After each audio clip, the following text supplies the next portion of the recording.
Hello, YouTube viewers. I've been away from aviation for about 3 years, and during that time I got a lot of responses on my YouTube channel saying, what are you doing? Why are you messing with these video games? Why don't you show us more airplanes? So I didn't realize I had quite the following in aviation that I did, and I appreciated those comments. So I got out of aviation for a few reasons. The first being, I just wasn't using the airplane enough. I was busy. Airline tickets are cheap. I generally go from Northeast Indiana to Southwest Florida. And you can do that for about $60, $70 one way. So that made a lot of sense just to use the airlines. And one of the real reasons, though, another big factor was the fact that my wife developed anxiety in flying. I've been flying for 33 years, 34 now, and she had been flying with me 30 of those 34 years at least, and just developed anxiety and didn't want to fly in the airplane unless there was two pilots. Mostly worried about me having a heart attack or being incapacitated. And so I thought, you know what, we'll just ride the airlines. They have two pilots, we'll deal with it. And that was fine for a while. And then COVID hit. And I'm so over it. I'm so tired of it. I'm so tired of hearing about it. You go into the airports and people are wearing their masks, and some are wearing them under their nose, some under their mouth. People are yelling at people for not wearing masks. You get on the plane, you're sitting next to someone and they're going, all right, this person's going to give me COVID. And it's between that and how uncomfortable the airlines are, the seats are ridiculous anymore. The pilots are good, the equipment's good. Allegiant has very good planes, very good pilots. And again, it's cheap, but it is so uncomfortable. The flights are never when I want to go. Most of their flights coming home for me are at 6 a.m., 6:30 a.m. Last thing I want to do is be at an airport at 4 a.m. So I started looking, I started thinking. I've owned, if you've watched my videos have a few of the planes I've owned. I've owned everything from a single-engine fighter jet to a home-built turbine helicopter to Beechcraft Duke, P-Baron, Baron B-55, etc. And I'll lay down real quick again my favorite airplanes I've ever owned. My absolute favorite airplane for traveling, and I mean favorite, is the Baron B-55 with the President II conversion. 600 horsepower, lightweight twin, just flies great. Very capable, goes through the ice good. Just pretty expensive to maintain and burns a lot of fuel. So you got to deal with that. Parts are getting a little harder to get, but what a great airplane. In the single engine, my all-time favorite, for me personally as a pilot, not necessarily for passengers, was the Glass Air 3. And you can see my video on YouTube for that airplane. That plane there was a 210 knot airplane on 11 gallons an hour, climbed 2,000, 2,500 foot a minute, nonstop to Fort Myers from Indiana, 900 miles in less than 4 hours. Just a great airplane. Problem with that plane is that plane scared my wife to death. And it did a lot of people. But that airplane there was my favorite, especially for cross country. Downside of it, wouldn't handle any ice at all. Had very limited baggage room. It was hard to get in and out of. Other than that, a great airplane. So going forward, I was thinking, my wife was thinking, maybe I'll fly again if you get something that I could maybe learn to fly. Or what she really wanted was a Cirrus, and because she can just pull that red handle, something happens to me. Well, I don't like Cirrus. I had one. I traded my Glass Air for one, matter of fact, and it's a good airplane. Don't get me wrong, but it's nightmarishly expensive to repair. Just the parachute alone is $1,500 a year, just to have that overhauled every 14 years or 12 or whatever it is, 10 years, I can't remember, maybe it's 10. But it works out to about $1,500 a year. They want you to take special training in it, which I don't understand a bit. I guess they had terrible, when the plane first came out, they marketed it as, oh, hey, anyone can fly this. You can teach a monkey to fly it because all you have to do is pull the chute. Well, that didn't go over good. So they have a good training program now, I guess, that is pretty much required if you want insurance. And, but I just didn't want to deal with that in the future. Plus, I don't know if you've seen the prices of Cirruses. Even a G2, which I wouldn't want, I would want a G3 or newer, just for the better fuel capacity, wing design. So many improvements in the G3, but a good G3 will cost you $400,000. I mean, that's pretty much entry level if you want a nice one. So between the cost, the insurance, the initial cost, the insurance, the maintenance, and the fact that it's just the plane does nothing for me. So I just X'd that off. I said, I'm not going to do that. So I started rethinking, you know what, Todd, you owned a TR182. That's what this is, by the way. This is a 79 Cessna TR182, turbo retractable 182, otherwise known as 182 RG. I owned one of these, 20 years ago. I only kept it a couple months. I took it on trade on another plane. I never really thought much of it back then because I just came out of my fighter jet at that time, and I flew it and was like, okay, this is okay at 170 knots, but it's too slow. I don't want it. So I got rid of it. Had many planes in between, including the Dukes and multiple Barons, P Barons, and Saratogas, and all that stuff. And now that I'm getting older, I'll be 50 here shortly, I want a plane that'll do everything decent, but not necessarily one particular thing awesome. I've had those planes. The Glass Air went fast, awesome. The B-55 Baron went far, awesome, carrying a big load and relatively safely. It wasn't good on short field, it wasn't good on fuel, it wasn't good on maintenance, but it was awesome at that. My turbine helicopter, home-built helicopter, was great. There was zero maintenance, and I could land it in my backyard. It was useless for everything else. You're not going anywhere in that aircraft with its 100-mile range, and you know, it's something to think about too. You're flying an aircraft with a generator from Vietnam for a power plant. So I started thinking, and I thought, well, whatever it is that I buy, my wife has to be able to fly it. And I'm an instructor, so I got to be able to teach her in it. I tried to teach her in the Duke, that didn't work. I tried to teach her in the Bonanza, that didn't work. I tried to teach her in a few different planes, it just didn't work. So I revisited the 182. And what's really interesting, what I found is there's a company called Redbird Simulators, and you can see this on my site also, on my YouTube site, Duke Pilot, that you're watching now.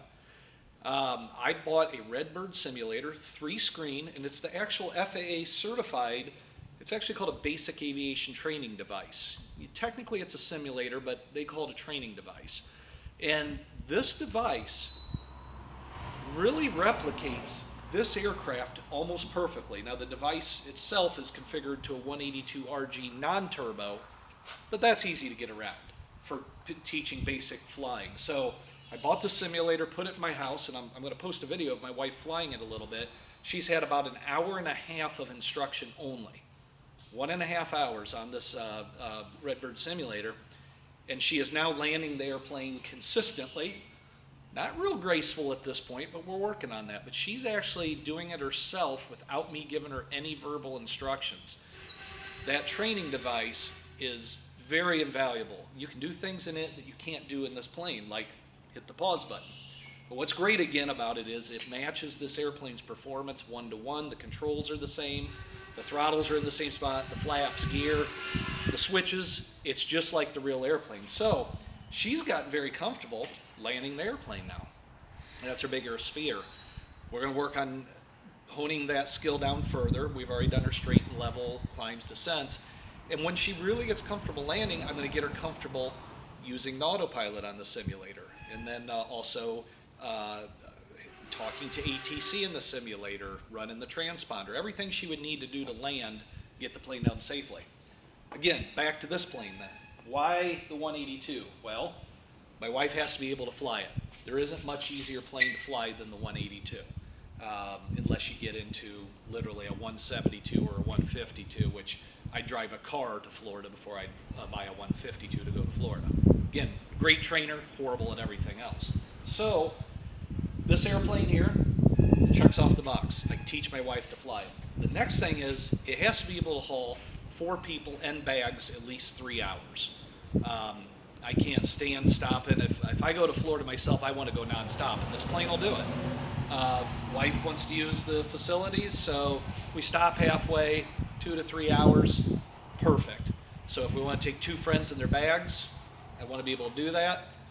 We can put 4 FAA adults in this plane, fuel for 3 hours plus reserve, and bags. With its 1,300-pound useful load, no problem. Another requirement I had to have was a turbocharged engine. And the reason for that is basically to get a turbocharger is safety. Altitude and airspeed is safety in an airplane. If you have excess altitude, you have excess time to pick a spot to land in an engine failure. If you have excess power, you can climb through layers that might have hazards such as ice in them. Ice is very big in this area I'm in. And the ice, generally, it can be anywhere, but you're usually out of the ice around 14,000, 15,000 feet here most of the time. So ice is a big consideration. I want to be able to climb up through it. And this plane will climb all the way to 15,000 feet, 1,200 foot per minute, all the way there, no problem. It'll do almost 1,000 foot per minute all the way to 20,000 foot. So wanted that ability. Another reason to have the turbocharger is to get above the bumps. Day like today is going to be bumpy, below probably about 10,000. So if you have a turbocharger, get above the bumps, take advantage of the tailwind. What's great about it too, this is a turbo normalized engine, meaning that this has the original 8.5:1 compression pistons in this engine. This is an O235 Lycoming. Notice I said O, not TO. O means horizontally approach, T usually means a turbo, and I is injected. So usually an engine like this in a plane like this would be a TIO 540, like in a Piper Saratoga. What it's not, because the engine comes from Lycoming as just horizontally opposed carbureted engine, so no I for injection, and no turbo from Lycoming. Instead, Cessna puts the turbo. Turbo's located behind this panel, comes out the exhaust here. This turbo is an add-on, and it's a turbo normalizer. So we leave the 8.51 compression pistons in. The turbo just maintains sea level power for you, or any power up to sea level. So as you advance the throttle on this plane, on most turbocharged airplanes, you advance the throttle all the way full throttle. It opens the butterfly all the way up, which gives you your full 235 horse, and then the turbo wastegate automatically is increased or decreased according to conditions. We're almost at sea level here. The turbo is probably going to stay mostly all the way open, the wastegate, and it's automatically done for you. Those engines generally also have lower compression pistons, 7.5, 7.25, I believe, which means your volumetric efficiency, say that 3 times real fast, isn't as good. You get better efficiency out of a higher compression normalized engine than you do a low compression boosted engine. So that's the reasons to have the turbo. And again, what's different on the Cessna 182, when you press that throttle in, you only push it in about halfway in your full throttle. After halfway, there's a cam over here off the carburetor that pushes a rod to your wastegate that closes the wastegate the more you push. So a normal day to take off today is really just pushing it till you feel that detent hit for the turbocharged wastegate, and you stop there. You look at your manifold pressure. If you're 31 inches of manifold pressure, you go. If you're slightly low, you just give it a little more. The bad part of that is a normal wastegate, you set it and forget it. You throw in the throttle, it'll hold your 34 inches or whatever you're trying to hold all the way up to altitude. The wastegate will close. This here operates just like a normally aspirated engine. You have to keep adding throttle to gain back that inch for every 1,000 feet you lose. So there's a little more work to it, but there's a whole lot of simplicity. You don't have automatic wastegate controllers that fail and problems. This is dirt simple, and this is another thing I'm trying to get to as I get older. I want simpler, more reliable, and cheaper if possible. And cheap with airplanes, that's a relative term, but there's some advantage to the 182 for its simplicity. No one ever said, hey, I wish I would have never bought that 182. It was a nightmare mechanically. I can talk about other airplanes that were, but very simple. So that's another reason to choose the 182. The other reason is the ability to get in and out of the airplane. Again, I'm not old, but I'm starting to feel old. 2 big doors to get in on either side is wonderful. Nice big baggage door, plenty of room for bags in the back. You don't have to crawl around, you just throw them in there, stack them up, you're ready to go. Awesome, useful load and center of gravity limitations. It's not really possible to load this aft. Matter of fact, you're probably going to load it forward with 2 people in the front and nothing in the rear. So great useful load, put as much as you want in it, go easy getting in and out. Another thing, since we'll be flying in Florida a lot in the future, I wanted to have a high wing airplane if possible. The high wing facilitates in keeping the sun off of you. In my Glass Air, my Barons, my Bonanzas, even the Duke, that intense sun coming down on you really heats up the cabin, makes it uncomfortable, a lot of glare. The high wing gives you the sun, keeps the sun off of you. It also gives you a great view looking down, especially going over the mountains, through Florida. Just you get to see so much on the ground that's really pretty with a high wing airplane. Disadvantage of a high wing airplane? Putting fuel in it. Got to use a ladder. So little disadvantage there. But it sure is nice to walk up, open the door like this, and simply step into the airplane. Airplane with a wing, you gotta hop up on the wing, grab your stuff, carry it up on the wing. Don't step on the flap, you're gonna break the flap, on and on and on. So another advantage of the 182. Another big advantage to the 182 is its cost to insure and its cost to work on. Again, being a normally aspirated engine with a totally manual turbocharger is dirt simple and that adds very little maintenance. The airframe itself has very few ADs. One of the newest ADs affects where the strut attaches here. Corrosion getting in here and causing a problem. This one was just checked, it's fine. Not a huge AD. Well, if it does have a problem, it could cost 10 grand, but it's one that you're most likely not going to see from an airplane that sits in a hangar. So, great advantage on the maintenance, very few bad ADs. The other thing is I'm planning, not only my main trip is cross country, and I want that ability to go high, and by the way, the speed roughly on this is the only plane that I've ever owned, and Cessna's been this way a little bit, it beats book speed hands down. I had it at 17,500, I was running it at 75% power, which really, if you think about it, 75% power in this plane is really 65% power. This engine is rated to 260 horsepower in almost all other applications. They turn the engine 2,700 RPM to get that, and they get 260 horse.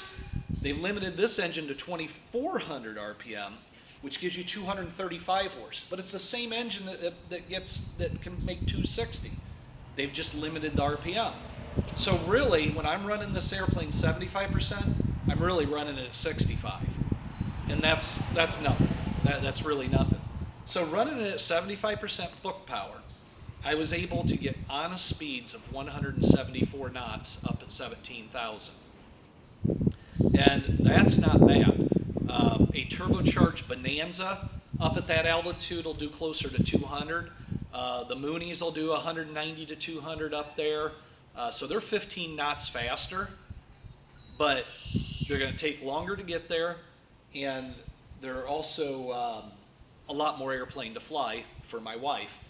So the Mooney has no room in it. The great airplane, don't get me wrong, to your Mooney fans. It's like you're sitting on the floor when you're driving one. There's nowhere to put anything. Just too small for me. The Bonanza is a great plane. It'd be my second choice probably if I was going to have a plane that I thought my wife could fly. But that leads to the last thing. Again, as I started this video, I wanted to talk about, hey, I want something that does a little bit of everything well, not necessarily one thing great. This airplane will easily, my friend has a home in Isla Mirada down in Florida in the Keys. I wanted an airplane that I could land at his grass strip and spend the weekend there instead of flying to Marathon and driving an hour and a half to get to his place. Tavanero is the airstrip, Tavanero Air Park. It's 1,900 foot of grass, houses on both ends, or not houses, but obstructions. So you do not want to push it there. You want something that you know can handle it, and especially if you're heavy. Again, I put 4 adults, enough fuel to go to Fort Myers in there, plus plenty, and bags, and I can take off, or I can land on that strip and be stopped within 1,000 foot. I can take off and clear a 50-foot obstacle. Worst case scenario, 1,500 foot. So does that well also. The final thing is support. Every mechanic in the world can work on a 182.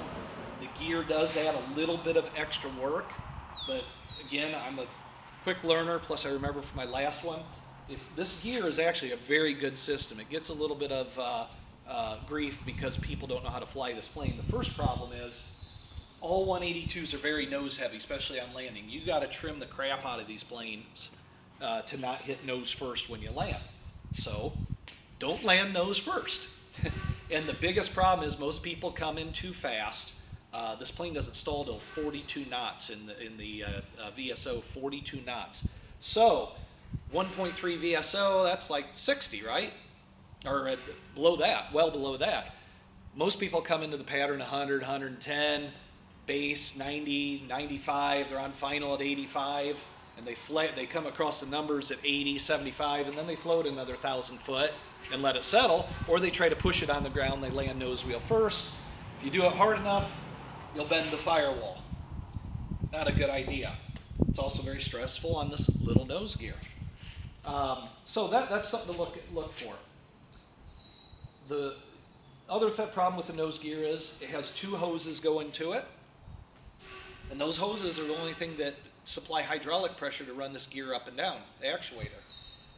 The hoses on this plane's had great maintenance, but the hoses look to be, I couldn't find in the manual where they were, or in the books where they were ever replaced.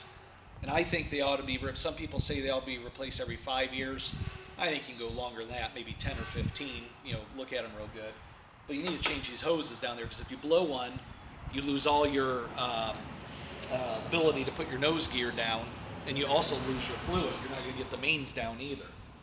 The mains, very bulletproof design. They have hard lines going to 2 actuators directly connected to the power pack to run the gear down. Wonderful system. The problem with the mains on this airplane, or the biggest problem with the gear, those are tiny little 15 by 6 by -6 tires, and the brakes belong on a freight or a I don't know, International Harvester semi. Those brakes are ridiculously strong in these tiny little tires. So especially if you come in hot, you're going to come in hot, you're going to land these little tires too fast, they're going to be on the ground, you're going to hit the brakes, and you flat spot them. And it's funny, these tires have flat spots from the previous owner. I'll be probably replacing them after I teach my wife, because she'll help flat spot them, I'm sure. So they're staying on until we're done training, but that is one of the downfalls to the 182 RG, if there's one, would be the landing gear itself. So, or the tire size. The reason why it needs to be that size, though, is that swings backwards and tucks up into the rear of the fuselage. So it has to be that way, but still a detraction. The other thing I don't like about the 182, I've talked about everything I like about it. Easy to fly, carries a lot of weight, fast, relatively speaking. Great short field performance, great maintenance, easy to get parts, on and on and on. One thing I don't like, and I'm hoping Electro Air, that's a company that builds electronic ignitions for airplanes, I hope they come up with a fix for this. This has what's called the Bendix 3000 Magneto. It's right back here on the back of the engine under here. Most airplanes have 2 magnetos that are separately housed. They run off of 2 different gears off of the accessory case off the engine. So you lose a magneto here, this one still runs. Engine don't run real good, you lose quite a bit of power, but it still runs, gets you to where you're going. On this airplane, there's still 2 independent mags per se, but they're in one housing and they run off of 1 gear off the accessory drive. The problem is if you if you blow up an impulse coupler in there, you can actually take both magnetos out. So it's really a crappy design. And the problem is to fix it, you really can't, because the back case to this engine is specific for this dual magneto. You would have to change the whole case in the back and probably the main crankcase too. So you'd really be changing it for a different engine, and so it's just not cost effective. What Electro-Air could do, in my opinion, would be the best. Their current designs that they have is they install their electronic ignition, which runs the whole engine beautifully. It doesn't even need the magneto, but the other magneto stays as your backup in case electronic fails. What I'd love to see them do is go to all electronic ignition, 2 pickups, redundant everything, 2 pickups, 2 coils, sets of plugs, the whole bit, just like it is, and then just run a backup battery, 2 computers if they need to, whatever they need to. That would get rid of this, what I consider to be junk magneto. This magneto does work, the plane runs great, flies great, but it's been a handful of problems, and they're very expensive to overhaul. And you really, that's another thing, magnetos probably get neglected more than they should. There's a reason why there's a 500-hour inspection on them where they have to be torn apart, because they are a problem. Again, you're dealing with late 1800, early 1900 technology in a magneto. Very, very good choice for an airplane, but in this technology we have today, it should be replaced. So again, just want to give an overview on it, why I chose the 182. If it was just me, would I do the 182? I don't know. As I get older, I'm starting to slow down a little bit, and I'm starting to say, you know what? It used to be if I owned a plane before, it would have to do a minimum of 200 knots, or I didn't want any part of it. I could never afford anything that did 300, 400 knots, so I knew that would never happen. But the other thing is, too, about the 182, I'm trying to get as much performance as I can and still stay simple. This engine's carbureted, which is odd for a turbocharged engine, but a carburetor is so dirt simple. Now, great, it's not as efficient. It won't run lean a peak perfectly. And you're saying, wait a minute, it's carburetor, it can't run lean a peak. No, this engine will run lean a peak. I had it up at 17,500, had it lean a peak, lost about 7 knots of airspeed. I have no idea what my fuel savings was because I don't have a good engine monitor in here yet. It has a GEM 602, which has long been outdated with no fuel flow. But the way you get one of these to run lean a peak is you run it till you pull back till it runs rough. You can see it go lean a peak on the engine monitor, and then you introduce some carb heat. And when you introduce carb heat, that helps with distribution. It helps equalize the distribution to the cylinders. It smooths right up and runs great. So cylinder head temperatures are nice and cool, and it's running lean a peak. What I would caution anyone, though, that has an airplane, ignore what it says on the ground to check your carburetor heat in the run-up. That's a horrible idea. When you pull your carb heat on, you are bypassing your air filter that sits right here. And this is for any airplane, by the way. There's an air filter.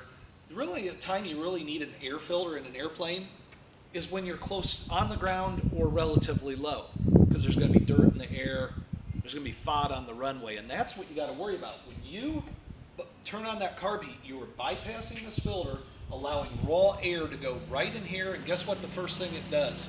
It goes right through your turbocharger and rips your turbocharger up. So don't run your carb heat on the ground. It works. Test it on the ground, make sure the linkage is moving, once in a while or something, but do not run your carb heat on the ground.